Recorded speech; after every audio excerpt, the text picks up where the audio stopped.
I'm a Black American. My family has been here since the 16th century, and we are African people. Hi, lovelies, and welcome back to my channel. If you're new here, you're welcome to Building the Verse. Don't forget to please subscribe to this channel, turn on notifications so that anytime I upload a video, you will be the first person to be notified. To my returning subscribers, to those people that share my videos, leave commentaries, and also educate each and every one of us, you guys are the real MVP. Alright, lovelies, let's dive into today's video. The average white person in America has just as much African DNA as black people have Native American DNA. But they're not starting a movement off that or trying to claim African because they don't have an identity crisis. As a descendant of slavery in America, though, we have historically had that crisis, and it's understandable. Like, if you look at our average DNA, it's a bunch of regions from Africa. Why? Because they just mixed them all together like gumbo. They didn't care about what language, they didn't care about what people group. And by the way, you were either trafficked or sold off from people who look like you, sometimes under duress, but people like the Dahomey tribe, they didn't care. This was business. So you don't feel like you have a home there. You're the product of all these non-consensual sexual interactions with Europeans. So you got all this European DNA. You know what I mean? It's like, I get it. This is a lot. Who are you? Where do you belong? Like, you don't feel African. You don't feel like, I get it. And so that's why every few years there's this new thing. Now we're Moors, and now we're Hebrew Israelites, and next week we're Indians, and next week we're African. Like, it is an identity crisis. And it's one that's completely understandable. I get it. Watch this. I am Native American. Whites not. are Native Americans. What are Sorry, you talking about? you're not. What are you talking about? You're Whites not. are Native Americans. Really? I think What was happening before the 1500s? I think you're getting confused with it. I don't mind going on a tangent, but what was happening before the 1500s? Calm down. I think you're getting. What was happening before the 1500s? There was indigenous people here that came here from Do you know Asia. what indigenous means? Listen, before Indigenous America, people let- can't you come let from me somewhere finish. else. Why do you ask a question if you're going to interrupt? I'm not sure if you know what the meaning of indigenous means. I do know what it means. It Doesn't means sound they like it. came here first, right? They came here from Asia by way of land bridge. Have an argument with Neil deGrasse Tyson or anybody else about that. I don't care. I knew something was happening weeks ago, that there had to have been some operation that was pushing this narrative about foundational Black Americans being indigenous to this country, existing in North America before Europeans came here. FBA is no longer the proper term to use. You can use it, but some of them are identifying as endogenous now. For over a month, I've been listening to lives and participating in live panels, listening to these pretendians and their arguments about being native to this land. It is the same exact argument, the same language that was used in this roundtable. Me being autistic and ADD, I see a pattern, one that I know that exists there. This movement is highly likely related to Project 2025, or whoever the people are that are pushing this discourse within the Western world. This discussion about Black indigenous people of the Americas is growing, and it's only a matter of time before it becomes mainstream if we don't push back against it. Black family, there's some things we got to talk about. The pseudo-nationalism to white supremacist pipeline. Right now, there's about 3 groups that are becoming more popular, and I think the reason for their popularity is that our education systems are extremely poor here in America. There is a lack of understanding. When people do not understand things, they create conspiracies, they create things that are not based in reality. These 3 groups are FBA, Foundational Black Americans, ADOS, Americans Descendants of Slaves, and the Black Indigenous movement. All 3 of these groups take a political posture of being pro-Black, being anti-colonialist, anti-imperialist. These groups, they seek to create some level of sovereignty, but they have no foundation in anti-imperialism. They have no links to Pan-Africanism, and they also refuse Black collectivism. Instead, they focus on exclusionary identity claims rooted in xenophobia. They rely on pseudoscience to back up their claims. They also use revisionist history as a means of empowerment. Now, I created a framework that explains both the phases of the pipeline, historical examples, and the flaws in each ideology. But for this video, we're just going to focus on the different phases of their pipeline. The first phase starts with the articulation of a legitimate grievance. For FBA, their first step was expressing global anti-Blackness. From ADOS, their first step was outlining the lack of reparations. The Indigenous movement, they express an erasure of Black American history. Another thing that you'll commonly hear when dealing with these groups is that Pan-Africanism didn't work. They look at Pan-Africanism as a singular event versus an ideology. Whereas most black people worldwide, we can identify that there's a common enemy, and we have more in common with our brothers in Africa, or our brothers in the Caribbean, or our brothers in the UK, or just black people worldwide than we have with the colonizers. The second step is the essentialist identity formation. Each of these groups will normally form a rigid identity category that focuses on lineage over liberation. So you will hear, we built this country, we are not Africans, we are the real natives. At this point, all three groups normally will adopt a stance that speaks negatively on Africa, or just disconnects themselves from Africa by saying, we are not from Africa, we don't have any connection with Africa, we've been separated for too long, we don't know anything about Africa, we're now American. The third step is internal fragmentation and creating a hierarchy. They redefine blackness through exclusionary filters such as immigrants, mixed race people, Africans, Caribbeans. Anybody with mixed loyalties is seen as an outsider or a saboteur. This is where we get the slur tether. This is for foreign blacks, and it's used as a way to gatekeep real blackness. The fourth step is the mimicry of nativist rhetoric. They begin to parrot white nationalist talking points, advocating for closed borders, merit-based citizenship, cultural purity, anti-globalism, and a disdain for refugees. You'll hear things like, Africans are coming for our resources. Illegal immigrants get all of the benefits. The fifth step is the direct alignment with the white power structure. They normally will echo or directly align with right-wing politicians and reactionary figures, citing them to validate their views on race, immigration, or social collapse. Some of them are even directly sourced or financed by right-wing think tanks. And this is how we get to the final step. Functional white supremacy and blackface. They now function as a ideological auxiliary to white supremacy. They undermine global black solidarity. They normally create competition, attempting to create somewhat of a caste system amongst the black community, putting ADOS, FBA, or pretendians at the top, and other forms of black people near the bottom rungs. So they'll weaponize identity politics against other Africans. They'll oppose reparations for African nations. Some have even gotten as extreme as wanting to wage war or oppress other African nations. At the end of the day, these movements are driven by assimilationism. I'm going to do a breakdown in the second video. Right now, we're running out of time. I could run the tables on Vicky Dillon, Boyce Watkins, Tariq Nasheed, Umar Johnson, Philip Scott. Oh yeah, Black Authority. All y'all. Look at them, they shilling. Look at them, they shilling for the Democrats. All y'all FBA, B1, ADOS assholes. Well, guess what? All that complaining y'all did, welcome to Trump MAGA America. I hope y'all are having a great time. I'm going to preface this video by saying that there are a lot of conversations within the Black community that I do not involve myself in as someone who is part Black but also racially ambiguous. But I'm going to speak on this because I recently and shockingly had some disturbing encounters with people who label themselves FBA. They seem to be triggered because I said this. We are not supposed to care about people that we share DNA with because they're not African American. They're just African. They're still a part of me. Never in my life did I think that I would be attacked by other Black people, angry that I have the audacity to claim people that I share ancestral DNA with. Paraphrasing, but they were saying things like, oh, they're going to drag you on YouTube. Oh, we're coming for you, for simply saying that African people are my people. So after that, I did a little research about FBA. And if I get any of this wrong, feel free to correct me. But I see that the movement and the term FBA was started by what appears to be a misogynist and an alleged former pimp. There appears to be different factions under the FBA umbrella, but I do see that a lot of them are separatists who are creating division within the Black community, within the Black African diaspora. Tariq Nasheed said, "You're not FBA." No, I'm not FBA. Is Tariq your leader, the pimp?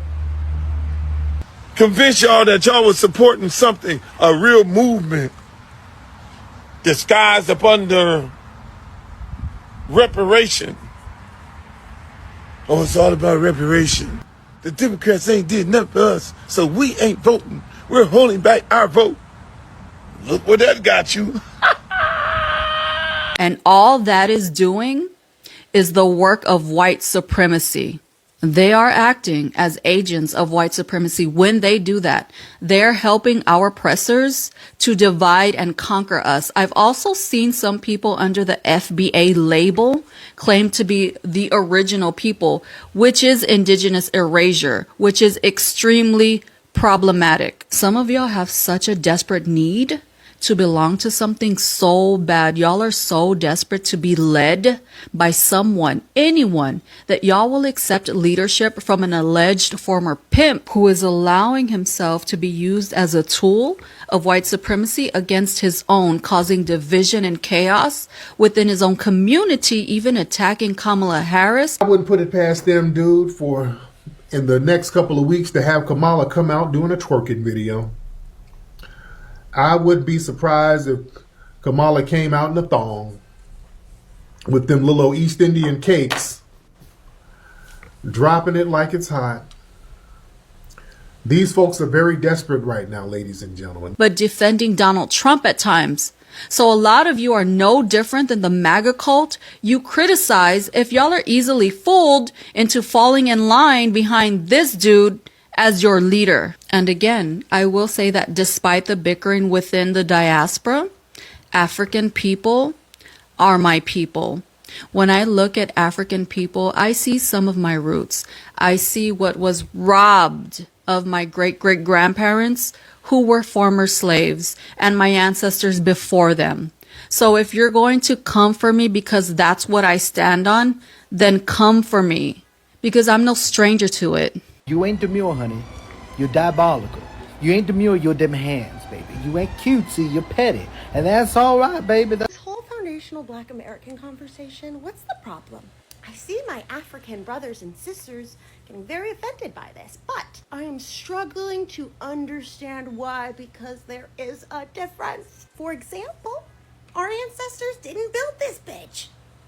Our ancestors weren't the ones who fought for equality for everyone in this country so that we could immigrate here. Our moms, our dads, our grandparents. Oh, not to mention a lot of those fathers and mothers and grandparents and aunties are racist as hell. Like unambiguously anti-Black. Racist as all hell. My sisters and I had to beat that shit out of our Ethiopian parents with the quickness. But I can't deny that it was there. We are African Americans in the most literal way one can be. And they are Black Americans, built into the foundation of this country. So foundational Black American, I don't understand what the problem is. How does that negatively impact us? I can't think of one time that my Ethiopian American ass has been subjugated due to a Black American calling themselves foundational. I don't get it. Let's get something straight. Identity isn't just about ancestry, it's about connection, it's about memory, culture, rhythm, and spiritual inheritance.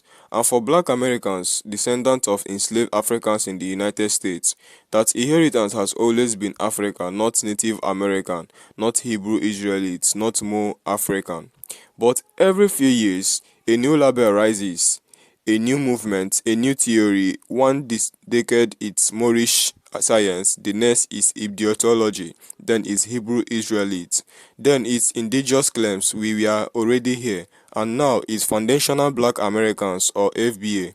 The message: we are not Africa, we are indigenous to this land. We built this country, we own this identity. And so here we are again, caught in a battle over who we are, where we come from, and whether African still matters. Let's unpack this.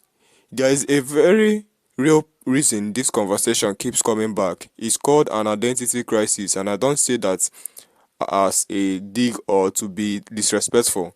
I say that with full compassion and clarity, because to live in a country that stole your ancestors, rename them, beat the language out of them, outlawed their drums, and then turn them into a permanent underclass, that is not something you come out of without spiritual damage.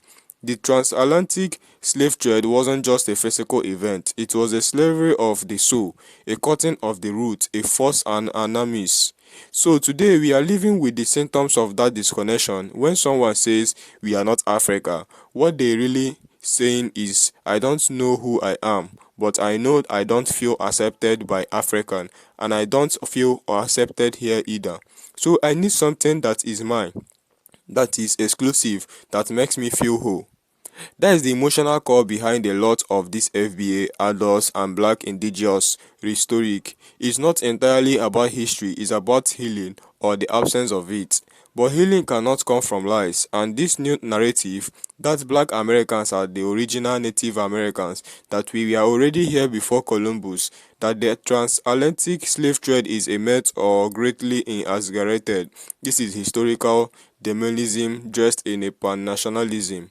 Let's talk facts. DNA tests from Ancestry to 23andMe confirm that the vast majority of black Americans trace their roots to West Africa, Senegal, Nigeria, Ghana, Benin, Congo, Angola. There is a Native American admixture in some individuals, yes, but it's the minimal and usually manital, meaning a native woman with an African man. But those cases are rare and don't navigate the overwhelming West African genetic blueprint of black America. Historically, the transatlantic slave trade was very real.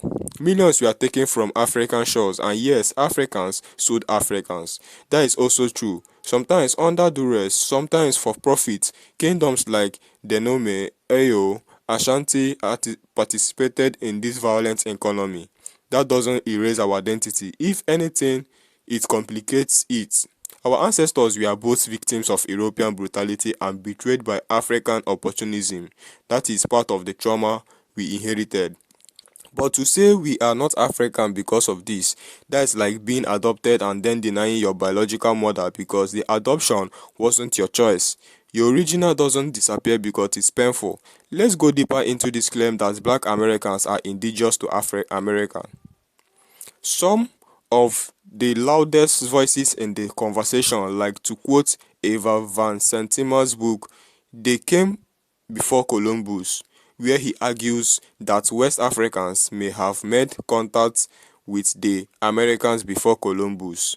But contact is not colonization. There is a ethnological evidence of large West African settlements in the Americas before 1492. So massive cultural exchange, no West African language roots in indigenous American languages, no known migration patterns is a romantic theory but is not historical grounded. And let's be honest, most of the people pushing these narratives online are not historians, linguistics, or ethnologists. They are TikTok creators, Twitter trends, YouTube personalities, and they are often reacting emotionally, not intellectually. They feel rejected by both African and American, so they manufacture a new range, original story to reclaim power. But the truth is, FBA and similar movements are not decolonial, they are rationalia. They don't dismantle whiteness, they imitate it. They echo the very white nationalist hysteria they claim to oppose. We were here first, this is our land, everyone else is an invader. Africans can't speak on us, Caribbean immigrants don't understand our struggle. That is not Pan-Africanism, that is nativism. That is supremacy, and it's poison. Now let's flip the lens. Why do some Africans look down on black Americans? Because a valid question too. Because part of the reason movement like FBA against transition is because there is a real hurt, real disrespect. Africans coming to the US sometimes treat black Americans as less than. They buy into white narratives, they talk down to people who built the country they now benefit from. That is real, and it must be addressed. But the answer to that pain isn't to disown your roots, is to educate each other. Bridge the gap, not widen it. Black Americans are not inferior Africans. They are displaced Africans, remixed, resilient, reborn under fire, but still African. African in rhythm, in spirit, in dance, in defiance. Let me paint a picture for you. Black Americans call down the Holy Spirit in church. That is African spirituality. Black Americans barbecue pigs in pits. That is West African cooking techniques. Black Americans use sage, roots, candles, spiritual baths, ancestry shrines. That's African cosmology mixed with survivalist Christianity. Even our language, the candes, the draw, the double negative, the code switching is linguistics memory of people who once spoke Yoruba, Igbo, Wolof, and Fo. Blackness in America is not a generic label, it's an African echo chamber. And yet, we see TikTok videos saying I am not Africa, I don't claim them. They don't claim me, and it's heartbreaking because you can see the disconnection in real time. A generation rise on trauma, shame, confusion, and then handed a microphone before they have healed. It's not their fault entirely, but it's our responsibility to push back. The world is watching, and if we don't correct our own narrative, someone else will write it for us. Let's talk about this term foundational Black American. The premises is that Black Americans who descend from American slavery are the true originators of black culture in the US, and thereof they deserve exclusive recognition and benefits. No argument there. Slavery repatriation should be specific. Historical justice should be precise. But FBA historical goes beyond justice. It bleeds into xenophobia. Caribbeans, you all don't belong here. Africans, you all sold us. That is not revolutionary, that is reactionary. When you don't know who you are, you build your identity on who you are not, and that is what FBA is often doing. We are not Africa, we are Caribbean, we are not immigrants, okay, but then what are you? Because the truth is, African Americans are the most Africanized population in the Western Hemisphere, more than Afro-Brazilians, more than Afro-Colombians. Why? Because Black Americans maintain culture under pressure. Jazz, African, gospel, African, blues, folk, hip-hop, all African readings rearranged under the American conditions. You are African whether you like it or not, whether you claim it or not, whether African welcomes you back or not. Your blood remembers, your spirit remembers. So let's stop playing games with history. Let's stop rewriting the past because we are not at the present. Let's stop confusing TikTok viralities with historical truth. And let's remember this, our enemies win when we fight each other, when we divide along fake borders, when we argue over who is real black. That is the game they want us to play. Instead, let's do the harder thing, the deeper thing. Let's heal, let's reconnect, let's educate our youth on Africa, not as a place of poverty and war, but as a birthplace of civilization, mathematics, language, and reading. Let's reach out to our African cousins not with superiority or shame, but with honesty and openness. Let's reject supremacy in all forms, including the kind that hides behind the word foundational, because the foundation of who we are is Africa. And if you have watched up to this extent, thank you so much for all the love and support. Don't forget to please leave me your own thought in the comment section of what you think of this video. And please do not forget that we do not support any form of bullying and harassment. Alright, lovely. See you when I upload the next video.